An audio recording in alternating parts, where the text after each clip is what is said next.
ha habido un retroceso cultural e ideológico en los últimos 20 años terrible, es decir, de hace 25 años, cuando se redactó el informe McBride, pues la comunicación era algo excepcional, igual que la cultura, al mercado, y hoy en día asistimos a una mercantilización de todos los medios,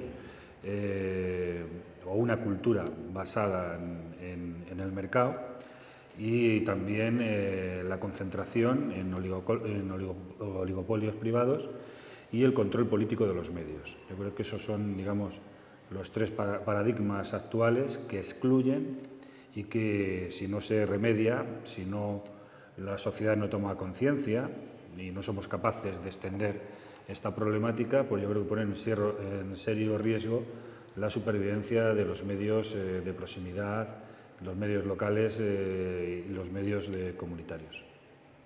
Abierta, independiente y, de alguna manera también, y eso voy a insistir un poco en mi comunicación, yo pienso que en estos momentos quizá se esté viviendo en una especie de totalitarismo democrático muy peligroso, en que, hablando, por ejemplo, como estamos viendo continuamente en los medios, enfocando los temas sobre las emociones, sobre el terror, sobre el terrorismo, etcétera, etcétera, lo que nos están ocultando detrás de esa cortina de humo es que nuestros derechos, nuestras libertades a estar informados y a tener opinión se están reduciendo cada vez más en esta sociedad democrática, que así se llama, y que yo creo que es una democracia cada vez más poco participativa y más irreal. Esa es un poco la clave.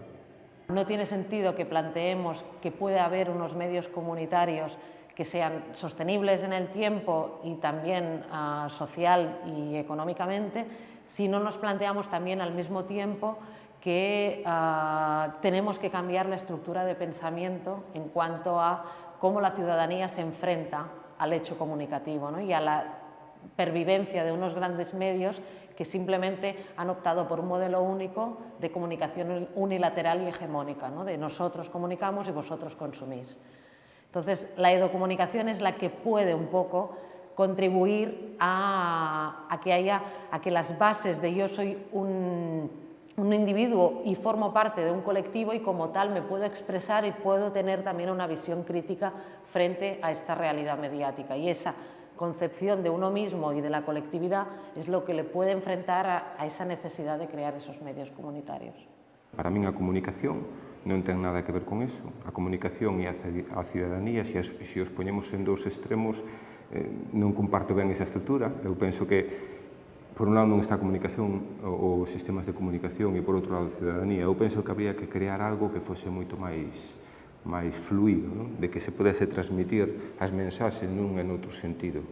Si no hay comunicación, o si la comunicación es de arriba abajo, autoritaria, solamente el mensaje de los grandes medios, digamos, para mantener a la población en sintonía con un statu quo dominante, eso no es comunicación. Eso es un peligro, eso es nocivo para la democracia.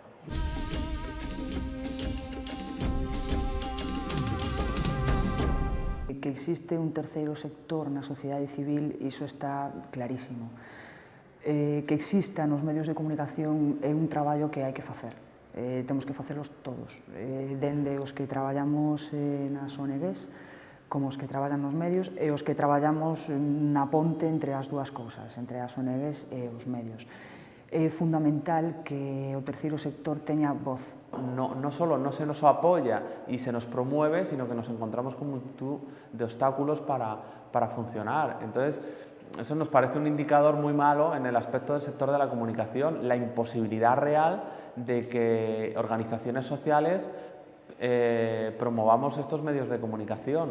Es decir, lo estamos haciendo desde una precariedad, desde una dificultad cotidiana pues bastante grande, ¿no? Y bueno, a día de hoy, en una sociedad como la española, encontrarnos con situaciones de este tipo pues es grave.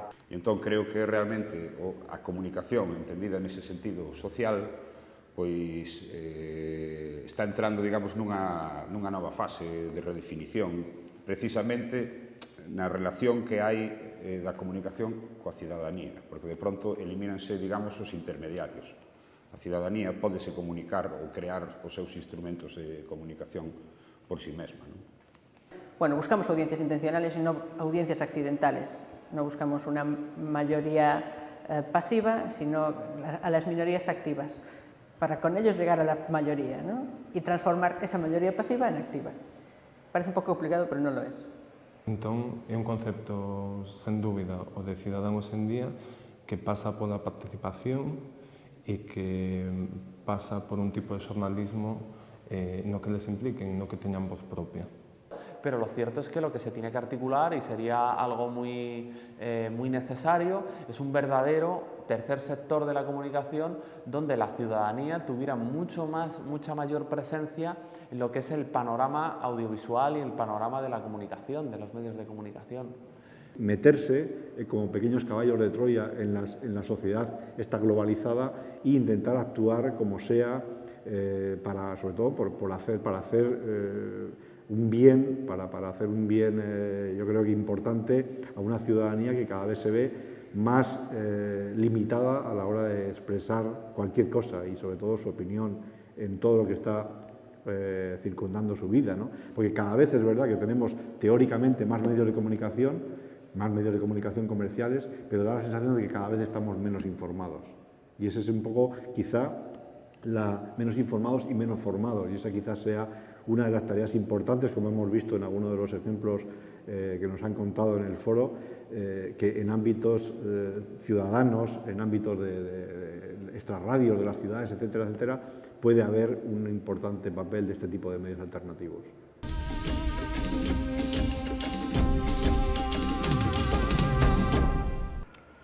Que é importante, como decía ao principio, que se realicen foros, que se debatan, pero temos que buscar sempre unha conexión na acción, non?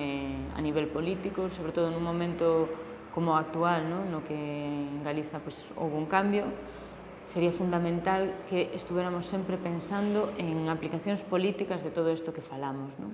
E en reivindicacións concretas aos novos representantes do goberno autonómico para poder viabilizar todas estas cousas das que estamos falando. Senón pode quedar en papel mollado. Pero hay una frase que a mí siempre me encantaba de la teoría de la radio de Bertolt Brecht, que decía, y si dice usted que esto es utópico, ¿por qué no reflexiona sobre por qué es utópico? Es utópico porque queremos que sea utópico, se puede hacer. Yo me conformaría con que se avance un poquito en el conocimiento y en la profundización y en la implantación, si es posible, de una sociedad en la que la comunicación y la ciudadanía se entiendan como una necesidad integral para que en nuestros tiempos se puedan, de manera más o menos sensata, avanzar en lo que se conoce, yo hablaré un poquito sobre ello, el desarrollo sostenible, no en cuanto a la parte puramente ecológica, sino en un aspecto mucho más integral, ¿no? De dejar para las generaciones siguientes lo que nosotros tenemos ahora sin, por ello, amputar el futuro de los que vengan. Cualquier paso que se dé siempre es importante, por pequeño o grande que sea, ¿no? Y el simple hecho de venir aquí, conocernos, debatir, reflexionar, mostrar el trabajo que están haciendo otros grupos, otras personas, tanto en la parte académica como en la parte práctica, yo creo que ya de por sí hay una ganancia, ¿no? Y un poco ese proceso de ir construyendo ese tercer sector audiovisual, que es algo que se construye al estar construido desde la misma comunidad, entonces algo pues, que lleva ese camino dialéctico de debatir, de dar un paso adelante, un paso atrás, es decir, creo que es un camino muy largo, pero incluso los caminos más largos se comienzan dando un paso. Si no nos ponemos manos a la obra, yo creo que en el tema de la televisión local es muy tarde. En el campo de la radio puede haber oportunidades y existe esa, digamos, especie de reserva aún no ocupada y cada vez más cuestionada en los aspectos de libertad de expresión, que es Internet. Digo que si no se pone manos a la obra, pues esto de los medios de comunicación comunitarios, pues no dejarán de ser un elemento de análisis e investigación académica, pero dejarán de existir en la práctica. A mí o que me parece imprescindible e necesario a posta en interrelación entre o que é as necesidades, o contexto social e o que se traballe dentro do mundo da comunicación ou dentro do mundo da educación. É dicir, ten que haber aí unha interconexión, unha ósmose entre eses dous elementos. Y que ciertamente se dé más visibilidad a estos temas, no solamente en los ámbitos académicos, otra vez el tema este, porque es que acabamos siendo, pues eso, torres de marfil, ¿no? Blanquitas, como estas paredes, y que salgamos de aquí, seamos capaces de generar nuevos puntos de encuentro, o sea, a través de lo que ha sido el contacto con personas que han venido y han intervenido, intervendrán mañana, creo que se puede generar incluso una red de intercambio de experiencias que puede ser muy fructífera y muy enriquecedora.